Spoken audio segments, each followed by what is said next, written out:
Look, I'm going to level with you. The Romans perfected time travel. Did it sometime around 107 BC.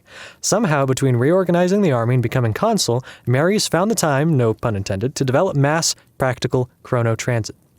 Yes, we have proof. No, you're not cleared for it, and you wouldn't believe me if I showed it to you. No, it has nothing to do with the Library of Alexandria. Just look. The point is, we never got around to using it, and about 1,000 years later, the device made its way to Baghdad when the Mongols invaded.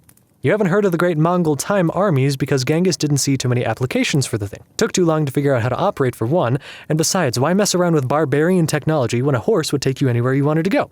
But when the great Khan died, after falling off a horse of all things, he asked for an unmarked grave. And by God, an unmarked grave is what he was going to get. His most trusted adjutants started looking for a burial spot nobody would find, somewhere suitable for a really eternal rest. That's when some enterprising captain turned to the machine to find a future where the Khan had been forgotten. Kinda makes sense, Genghis could rest all the better if they let time do the hard work of erasing his name first. Rule number 1 of this post is that we don't know a lot about these guys. Where or when they've been, or are going, how they've survived, even how they've been navigating all this time. Mongols weren't much for writing things down, and as the Horde has never stayed in the timeline for more than 24 hours, we've never gotten a hold of one to ask him anything. We know the departure was successful because they keep making social calls, jumped in 3 times so far, in 1631 outside Magdeburg, and again in Japan during the Warring States business. Left pretty quick both times, presumably as soon as they figured out that the Mongols weren't forgotten. Our only first-hand information comes from the Ulaanbaatar sighting in 85. That's how we know they've learned to read. Containment has 2 parts. Each arrival emits a specialized radiation that the scientists upstairs monitor.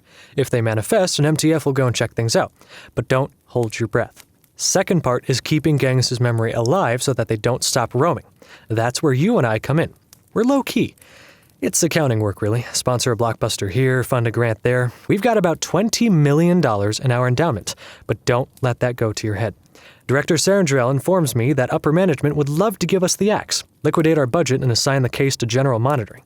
That nobody is less likely to be forgotten than Tammy Zhen.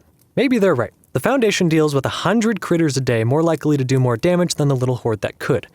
I say go and read about the sack of Baghdad and the fall of the Tangut Empire, the Battle of Leipzig and the depopulation of Persia.